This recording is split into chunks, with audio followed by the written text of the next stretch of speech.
Alright, everybody, welcome back. This is I Say Cosm. Today we're continuing with Stygian, Reign of the Old Ones. Now, we have a journal to read. Read.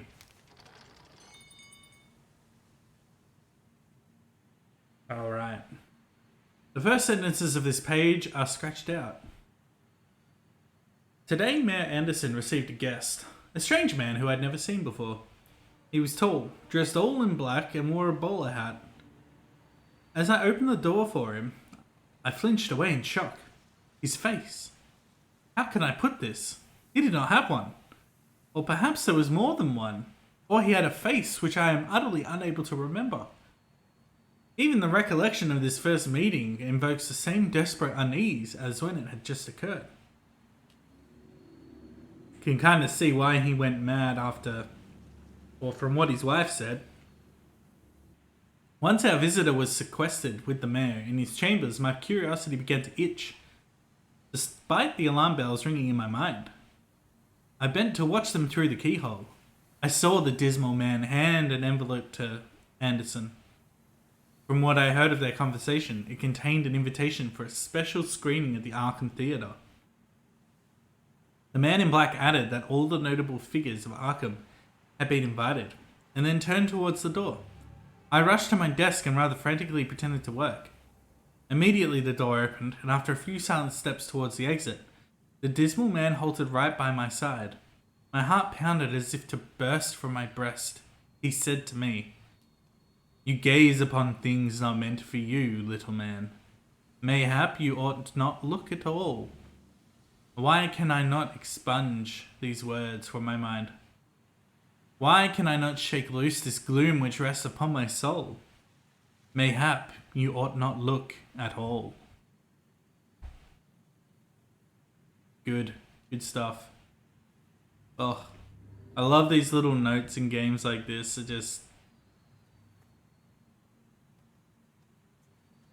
just feels great. Alright, back to home. And we're going to go... Oh. During your previous sightings of him, this reserved and spruce man, whose torpid and statuesque stillness lacked even the slightest gesture, let alone speech, now speaks to you for the first time. Forgive the churlish fashion in which I present myself, sir, but with all due respect, I must appeal to your discretion. Nice mask. May I have one too? If the aged voice beneath the expressionless porcelain mask was any more gentle, it would cease to exist. My mistress invites you to a tea party in our yard. Our house would be honoured if you would be so kind as to join her ladyship. You'll poison me, won't you? You think I'm stupid? The rigid and emotionless facet of the mask alienates an otherwise reassuring voice. Oh, no. I assure you that you're at the borders of the most civilized place in all of Arkham, sir.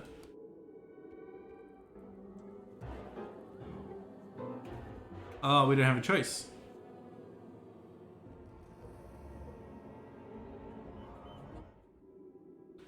The voice beneath the expressionless porcelain mask speaks in a trustworthy fashion. Your tea is ready for service, sir. Where is your mistress? Her ladyship will be joining you in a short while. Please don't hesitate to start. Unless you like your tea cold, of course. Where is the baroness of yours? I am an honoured guest. Sighs deeply. I believe I owe an explanation to you. My delicate and glorious mistress is known by the name of the Dreaming Baroness. Even though his porcelain mask fails to attest to his longing, his voice certainly does. She has lived out most of her mortal existence and has already set sail to the deathless cities hidden in the depths of the dreamlands. In short, unless you are also dreaming, your chances of meeting my lady is slim. But don't you worry, sir. I took all the necessary precautions. The tea that I prepared for you contains a sufficient amount of yellow lotus extract. I don't think that's good for me. It enables one to see dreams of inimitable quality. Not to mention that it considerably helps with the digestion. Those dreams aren't the shallow experiences of common sleep. They're profound, enchanting visions of other realities. My mistress, despite her dainty and effete frame, which lies dormant in the mansion, indeed owes the activeness of her manifestation in the dreamlands to this very plant. Why not? With the initial sip of the spice-enriched tea, a strange warmth comes down your esophagus to suffuse your stomach. I hope you relish the taste, sir. What does your mistress want from me? My mistress felt your presence in the dreams. She has an inkling that you may be able to help her. Drops his head down ruefully. My mistress is... how can I put it? A prisoner. On her journey of immortality to Sonali, O'Neill, she became enthralled in Thalarian, the city of demons and miracles. It's there that you'll open your eyes to the dreams of your next sleep. I entreat you, sir, save my mistress. She's my blessing. I always wanted to explore the mysterious realms of the dreaming. The butler with the porcelain mask extends to you a snow globe which he's holding with great care. This is a keepsake which has been in my mistress's possession almost the entirety of her long life. It may not look like much, but please remember, sir, objects may assume different properties in dreams, especially if they hold sentimental value for their owners. The butler silence once again. Okay, so the next time we go to sleep, we go off to the dreamland, I suppose. Let's move on. And we'll go find the guy who put us on this quest in the first place. Well, actually, no, we have to go to the drug guy. Because he needs to make us the... well, I should say the chemist. Because he's going to make us the materials we need. I have the methyl alcohol.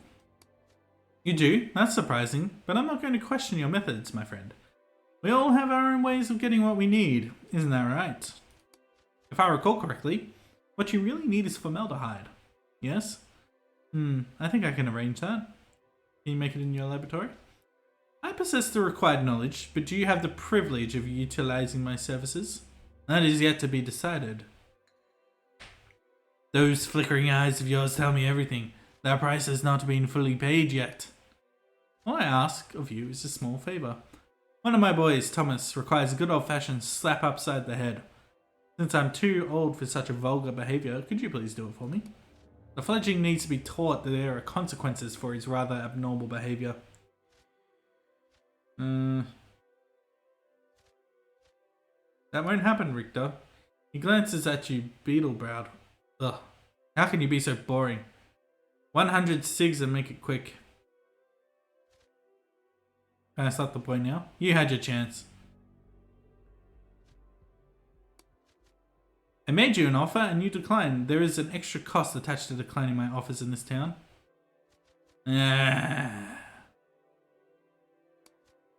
Richter finally takes the methyl alcohol bottle from your hands. My science serves the needs of men once more. I'm never coming back here again. Oh, we're standing in the way. We'll keep Eduardo with us for the moment. Until his contract runs out. I don't remember which house it was. Maybe it's this way? Well, we'll find him eventually. Here we are, we found him. Let's get right to it. I have the components. Continue. There is one more task. I am too weak to stand, let alone work, so I must ask your help assembling the parts. Approach the table, please. Don't worry, I will give you the necessary instructions. Here we go. Let's see if we can do this. Oh boy. You will follow my instructions carefully now, step by step. Install the speakers inside the middle casing, please. These ones? Good. That's how the guests will be heard. Now install the microphone, please. And this thing... well done, that's how the guest will hear. Next step, install the circuit board, please. I'm gonna rectangular electronic device on the table. That thing. Good, good. That's how the guest will be interpreted. Now insert the secret ingredient, please. I'm gonna hazard a guess. Yeah. Well done. The secret ingredient is in place. That should tie the loose ends. Now connect the cables. That thing. Wiring complete. That's how the energy will travel inside the device, like the veins carrying fluids. It's time to assemble the glass dome. Put the glass dome on top of the casing, please. This thing.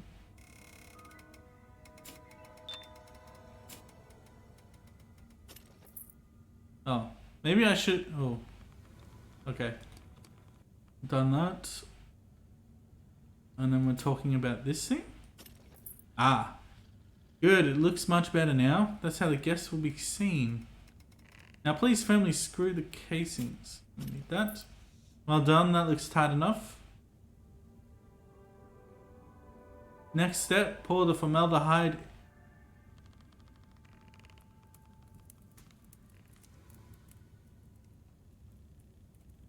Here.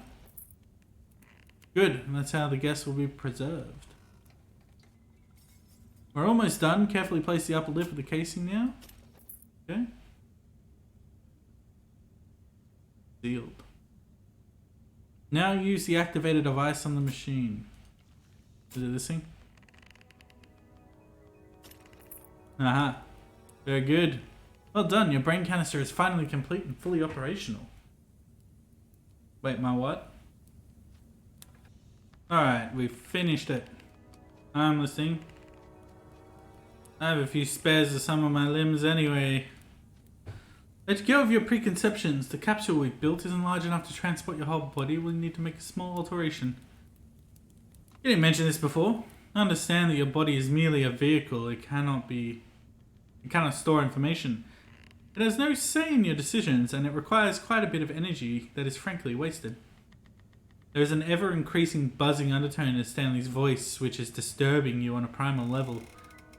And most importantly, you don't need it, miss it, or even remember it when I am done with you, Cosm. When I remove your brain... The thing masquerading as Stanley Franklin suddenly rises in a series of vexing spasms. You're sickened by the rippling fluctuations beneath his gown, as the head with the vacant eyes slips free and hits the floor with a hollow sound. Two bloodless hands manufactured with an equal unholy craft also fall free. Your encounter with the thing which disguised itself as Stanley finally heralds the assassination of your sanity. Oh, what do we have here? An accursed buzzing which shares nothing at all with the human voice nevertheless speaks in a scholarly accent. Are you ready to leave this primordial calamity and travel the vast realms of the cosmos? What will happen to me? Oh. You are not Stanley, Mushroom Man. Where is Stanley? He was my friend. Its worthless shell has served its purpose, but the hominid's brain is intact. Ready for the journey ahead. It is a relief to halt his endless communication signals when needed. What will happen to me if I choose to come with you? Your brain will be extracted and secured inside that canister which you've endeavored to assemble. You have earned your place among the Starfarers, Ape. Be proud. What about the rustic man? Its brain is not qualified to be used as a specimen. It will continue its senseless struggle among your kind. Shall we proceed with your operation now? Answer my question first, creature. I am tired of dealing with the vermin in this rugged colony of your kind. What are you? The answers to your questions are beyond your mind's comprehension, Ape. Your kind have called us by many names. Do you prefer winged ones from the Greater Bear, as the Penacooks called us? Or familiars of the devil, as your ancestors saw us? Or perhaps you prefer Mi-Go, the swift people of the Himalayas? All these signifiers and their amusing inadequacy cannot be any further away from the truth, ape. But you'll learn in time, when I take your brain beyond the last curved rim of space, you'll know many things. You're not taking me anywhere. Would you prefer this endless cycle of tragedy instead? Do you not tire of this puppet theatre of flesh? Better abandon this quest of yours, hominid. No good will come of your empty efforts to look beyond the stage. What do you know about my quest? Other than the fact it is doomed, we can speak more on that later when we are beyond Yugoth.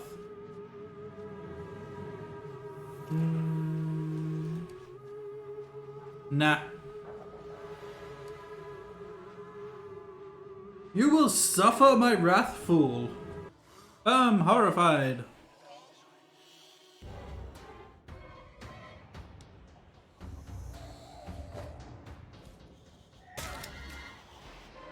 Egads, man. Oh, wow.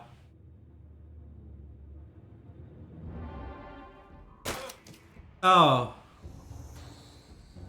It killed me.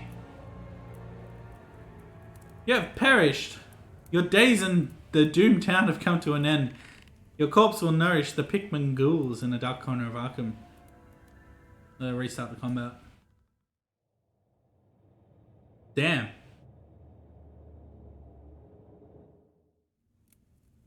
Eduardo, why?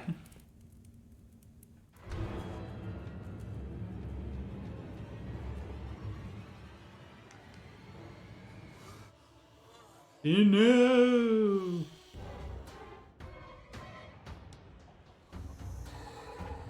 Suppression of the will resisted.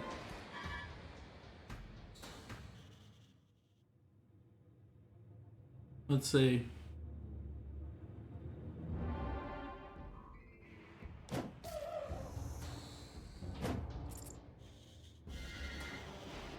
Uh-oh. Not me, please.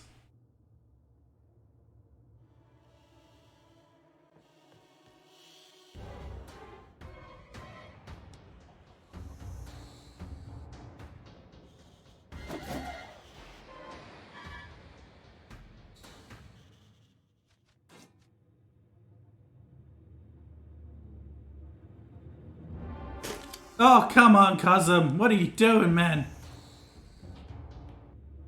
Let's try host of Aloha. Why can't I use it on him? We'll do it on Eduardo.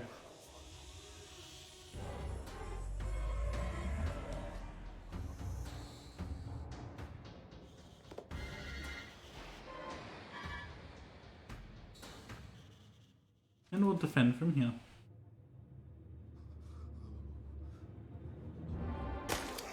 Oh, God.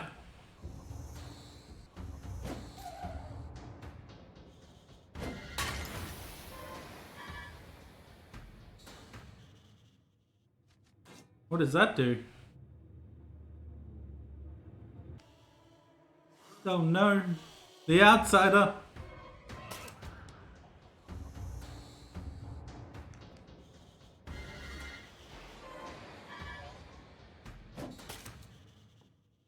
Weak.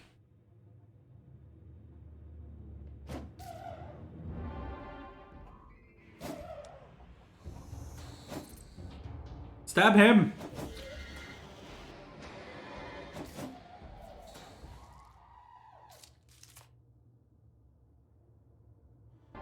I think we got this.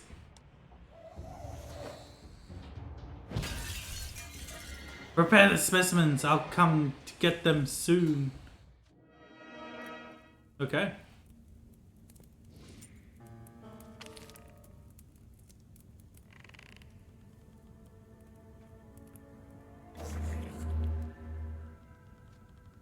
What's left behind by the unimaginable winged entity who had been so insidiously disguising itself as Stanley are the mutilated remains of the hapless folklorist's head and hands. Interesting. And we picked up an alien device. Gadget. A narrow cylinder made from a cold black alloy, as alien to you as the creature that dropped it. The way it hums and reflects a spectrum of dazzling colors is hardly unnoticeable. Okay. Oh. Oh, that door's open now. Interesting. What do we have here? Brains. Entering the room, you spy the rustic-looking man hastily assembling 2 more of the brain canisters. It seems he's busy with the preparations ordered by his alien master. You served the monster for nothing! He ignores you and continues with his work. Whether he's under some supernatural control or fears the alien too much to heed your words, you're not sure. I said stop, put those brains down. We should leave weird stranger from the stars. Sorry, but I has to get rid of you. And the man attacks. Great.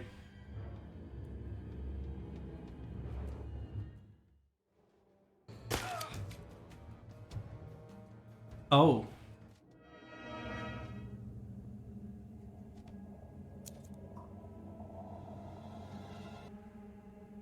An old grey wizened brain lies inside the canister. The machine looks inactive.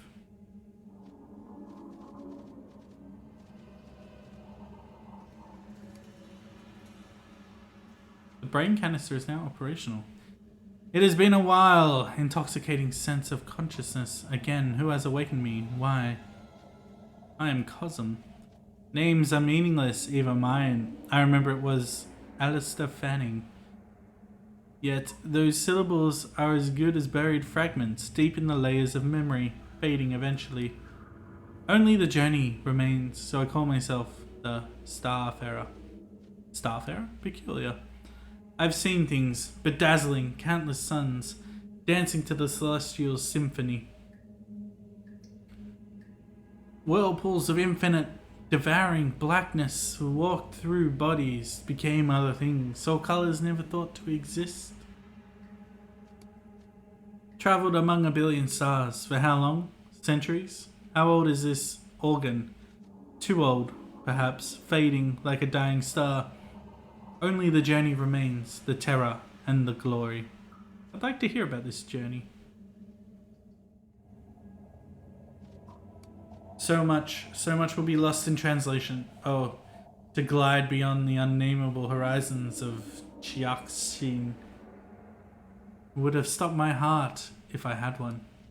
To feel the vibrations of the blind idiot god through augmented sensory organs. For most, the ultimate nightmare. For a curious brain, much more. I know this will sound strange, but I read about you in a poem. Strange? I have become the very essence of strange. You talk my earth tongue, a communication pattern long unused. I have arrived then, the future of my homeland, origin, beginning of my journey, and perhaps the end? Tell me, youngling, tell me of now. There was a big cleaning. The world's cities, people, billboards, and lawyers, they are all wiped out.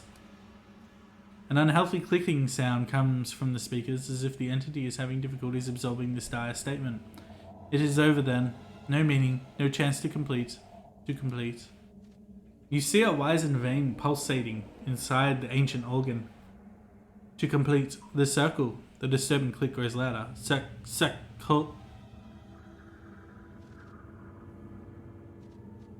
What's wrong? Though the thing in the canister lacks any means of locomotion, you think it shifts in agitation. The clicking has risen to a disturbing level now. Tick, tick, tick. There is a line in the poem that asks for your last wish. You mean me? A wish? Wish. I'd wish to. You'd wish to. Kiss. Silently focus. Vocalization system kicks in abruptly. Kiss Anthony. Cousin Anthony. One more time. In the garden. Inside the bushes. His kiss. It's warm. One more. They. Right. You can see that this final burst of energy is coming to an end. The machine is silent now. The old brain a lump of organic waste. Whoops.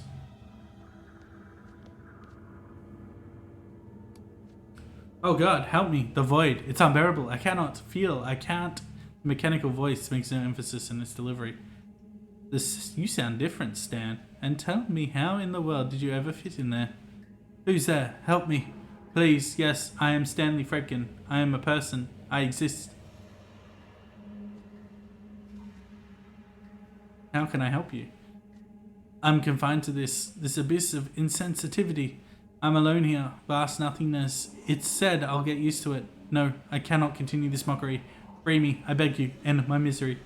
There are a few things I need to know. Be quick. The hollowness, never-ending atrophy, slowly gnawing at my mind. I'm losing it. Please. Tell me about the alien creature. I first encountered its kind in Vermont. I was researching a local legend, the winged people of the hills. It turned out that they actually exist. They were always here. Damn the day I learned the truth. They promised me many things. Knowledge of the cosmos, voyages to outer realms where no man has set foot. Oh, my feet. They are gone. I miss how gracefully they carried me around. Save me from this torpor. Please, kill me. Destroy the device.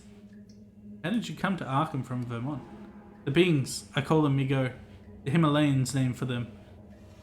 They knew that our end was nigh. They knew Arkham was the key. So they sent one of their kind to collect samples. My task was to exist. It seems curiosity cost the cat. An entire body in this case. Thanks. Your sarcasm is just the thing I need. I would slap you if I had a hand with which to do so. Who are the other brains? One belongs to a man from the past. He has been to many worlds. The other, you cannot comprehend. A strange brain from a strange world. About your fate. You will kill me. Set me free from this emptiness. Please.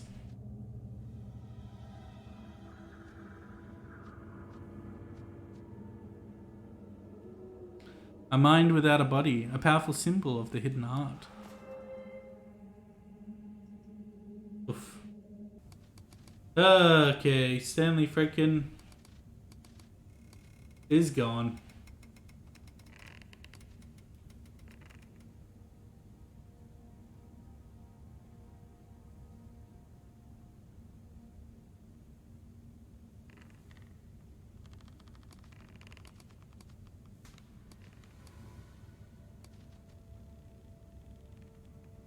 The last wish of a bodiless starfarer shall be heard from a mouth not of flesh.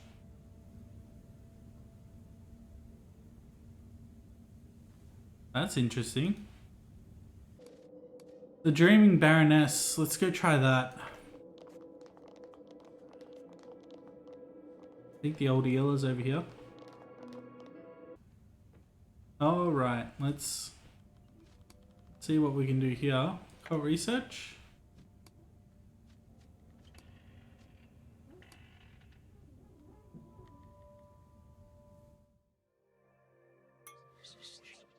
Okay.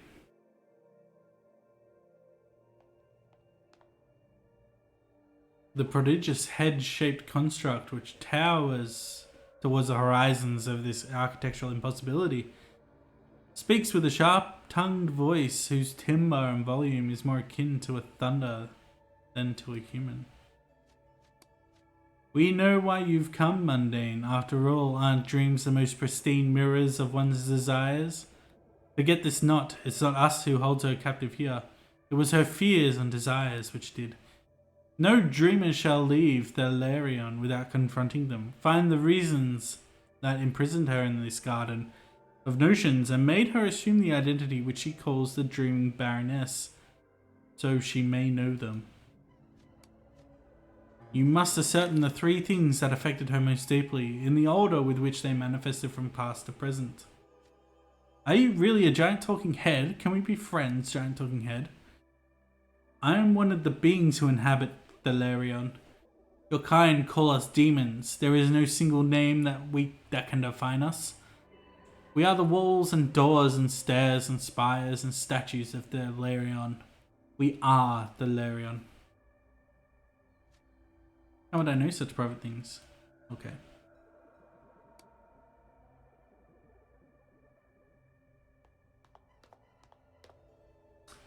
The statue addresses you with a tender voice that's as smooth as velvet. I am the desire to remain young for all eternity. You are one of the reasons which made her walk away. The statue addresses you with a voluptuous whisper. I'm the desire of bearing progeny and reaching out to the new generations. The statue addresses you with a voice that's aged with wisdom but otherwise fraught with fear. I'm the apprehension of losing all that's learned and experienced. In the air hangs the clock that could be seen from every spot in Thalarian. How do you know this information? This is a dream, and in dreams you know things that you are not meant to. The outlandishly illogical manifestations of these spellbinding structures cluster the backdrop of this undefinable, abstract vision. There's an aspect of impossibility to everything you see here. The statue addresses you with the misty voice that's drowned in yearning. I'm the desire to seek true love at the risk of wasting my life away. The statue addresses you with a voice full of wonder and fervor. I'm the desire to discover and of setting sail to new experiences. The statue addresses you with a greedy voice that's armed with ambition. I am the desire of obtaining money, fortune, and power.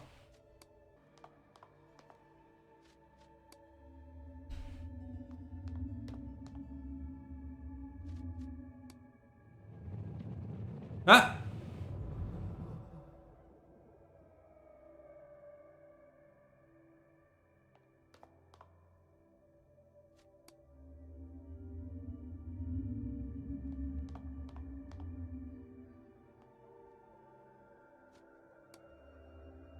There we go.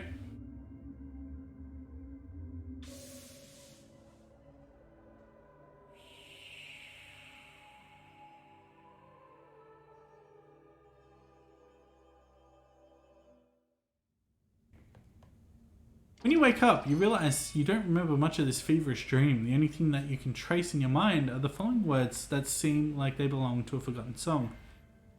How can you reach your destination if you don't know why you took the journey? Thank you, traveler. What? Not sure what to do. That's alright, we'll come back at another time. This has been I Say Custom. Stay tuned for more custom car video games.